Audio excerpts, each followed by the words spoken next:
안녕하세요. 자, 오늘 첫 번째 사건 공다솜 기자가 준비했는데 자 일단 설명부터 좀 해주시죠. 네, 문중 시제사를 지내는 종중원들에게 인화물질을 뿌리고 불을 질러서 다수의 인명피해를 낸 한 80대 남성에게 법원이 무기징역을 확정했습니다. 이제 2019년 11월이었습니다. 이제 시제를 한 20명의 종중원들이 모여서 지내고 있는데 한 남성이 갑자기 이들에게 이제 휘발유를 뿌리고 일회용 라이터로 불을 질렀습니다. 이 남성의 범행으로 그 현장에서 종중원 1명이 바로 사망을 했고요. 9명의 종중원들도 이후 병원으로 옮겨졌지만 나머지 2명도 상태가 좋아지지 않고 안타깝게 목숨을 잃었습니다. 자, 정말 딱 들어도 끔찍한 사건 같은데 자, 그러면 이번 사건 체크포인트 한번 짚어보죠. 복수의 대가다. 자, 이렇게 끔찍한 범행을 저지른 그 피고인 이제 영원히 사회에서 격리되게 됐는데 이 범행을 저지른 이유가 뭡니까? 이 복수심? 복수심 때문이었다고요?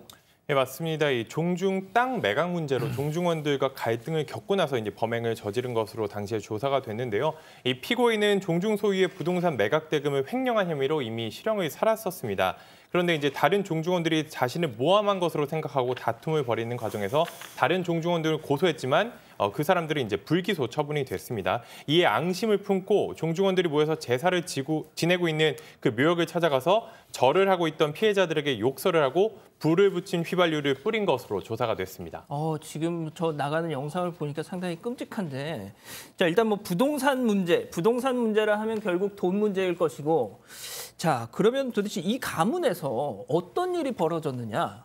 예. 되게 종중 나오면 다른 게 아니라 이제 뭐 선산이 됐건지 간에 종중에 오래 가지고 있었던 토지가 수용이 되면서 보상금이 나왔을 때 그걸 나눠 갖는 문제로 거의 갈등들이 많이 유사한 일들이 많았었나 보죠. 그렇습니다. 예. 그럼 뭐 법조계에서도 굉장히 이런 일들이 소송들이 많이 빈번하게 일어나는데 이 경우에는 이 피고인은 어떤 행동을 하냐면 처음에 종중 땅을 받아가지고 한 2억 7천만 가량에 파는 일을 했어요. 잘 팔았는데 네네. 그럼 이렇게 팔아서 그 돈을 종중원들에게 나눠줘야 되잖아요. 예. 종원들 다 전부 다 가격이 똑같기 때문에 그중에 한 1억 원이 넘는 돈을 본인이 받아서 본인이 써버린 겁니다. 이거는 횡령이 되는 거죠. 종중 업무를 맡아서 했고 그 돈을 잘 나눠줘야 되는 이 업무를 반해서. 그런데 이렇게 재판을 받고 있는 와중에 이 한 1억 2천만 원 많아서 쓴 거를 그럼 돌려드리겠습니다라고 해서 법원에 공탁을 합니다. 이 공탁이 무슨 의미냐면 공탁을 해놓으면 그 다른 사람들이 원래 받았어야 될 사람들이 가져가야 되는 건데 공탁을 거짓말로 했던 거예요. 아이고. 자기 주소로 공탁을 한 겁니다.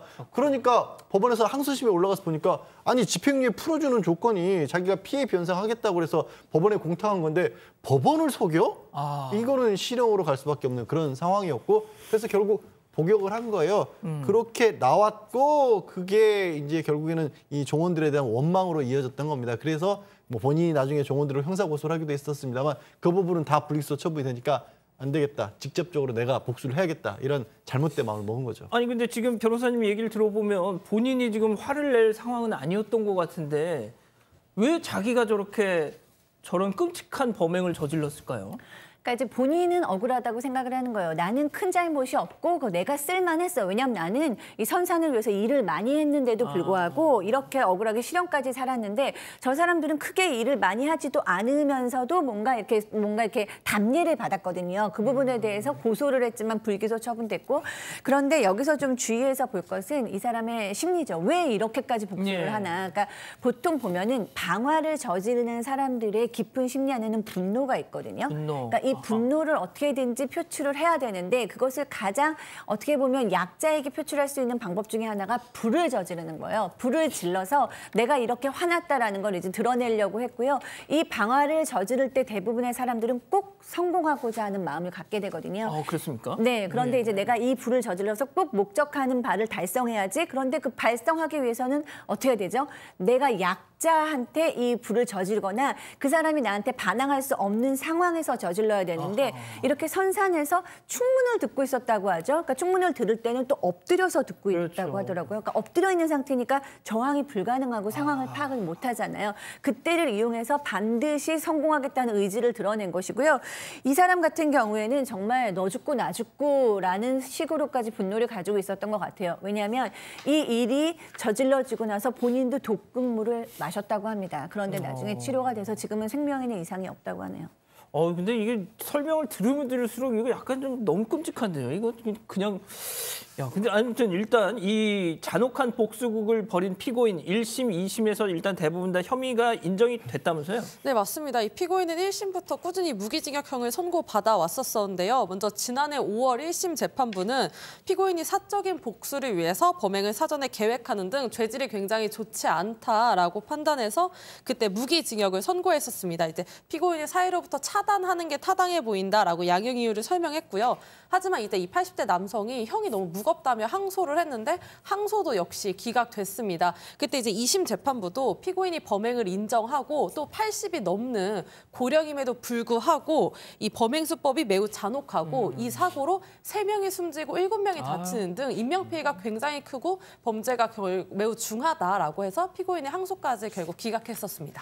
근데 지금 나오는 저 재판부의 판결 내용을 들어보니까 일단 계획된 범행이었다. 또 잔혹하다.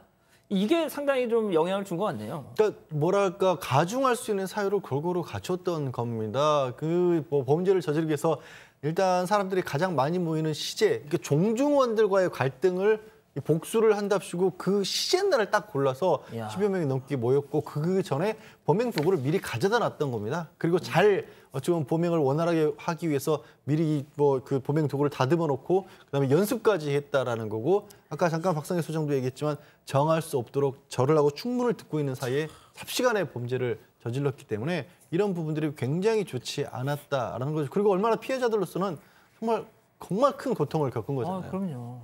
그러니까 진짜 말씀하신 것처럼 여기 보니까 휘발유가 잘 뿌려질 수 있도록 휘발유통을 미리 다듬고 뿌리는 연습까지 했다고 하니 참.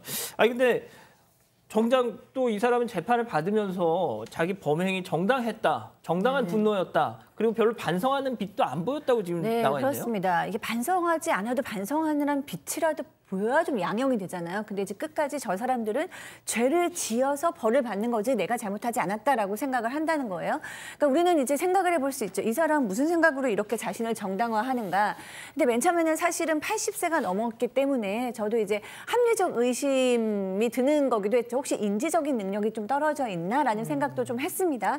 근데 이제 뭐 치매라던가 인지적인 능력이 떨어져 있다라고 생각할 수 없는 너무나 많은 요소들이 있죠. 지금 너무나 철저하게 준비해서 변호사님 얘기하신 것처럼 철저하게 준비를 해서 사건을 저질렀고요. 그 전에도 보면은 뭐 고소를 하거나 뭐 본인의 어떤 정당성을 얘기하거나 너무나 인지적인 능력이 정상적이고 현실적인 파악 능력도 정상적이기 때문에 인지 능력이 떨어졌다고 볼 수는 없을 것 같고요. 이 사람 같은 경우에는 굉장히 착각을 하고 있는데 나는 잘못이 없다라고 생각하는 어떤 성격적인 성격 장애의 모습도 보이고 있다라는 생각이 듭니다. 예, 이게 좀 유사한 사건, 일단 그 앞서 뭐 변호사님도 말씀하셨지만 이런 식의 일단 재산 분쟁 뭐 좀 왕왕 있었다고 하는데 그게 또 강력 사건으로 이어진 경우가 좀 있었나요? 맞습니다. 2015년 추석 연휴에도 이런 끔찍한 사건이 한번 발생을 했었는데요. 당시 이제 70대 남성이 자신의 형수와 조카들을 향해 흉기를 휘둘렀던 사건입니다. 이 70대 남성의 형님, 이제 형이죠. 이 형수의 남편이 10년 전에 이제 사망을 했는데 자신에게 돌아와야 할 이 유산이 돌아오지 않았다. 그게 이제 형수와 조카들 때문이다. 이런 식으로 이제 생각을 했던 겁니다. 그렇기 때문에 추석 연휴에 찾아가서 흉기를 휘둘렀고 조카들과 조카의 자녀까지 크게 다쳤는데 다행히 이제 생명에는 지장이 없었던 상황이었다고 합니다.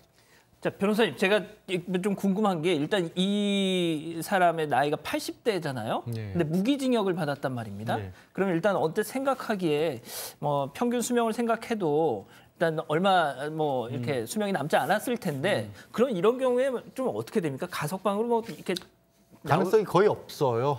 현실적으로 이제 뭐 글자 그대로 뭐 바깥 세상에 다시 나올 가능성이 없다라고 보이는 게 무기징역도 감형이 될 경우에는 가석방 같은 것들 대상이 될 수는 있습니다. 그런데 그러려면 최소한 20년에서 30년 정도는 복역을 해야 가석방을 하든지 아니면 감형의 대상 자체로 삼을 수가 있는데 그게 불가능하고요.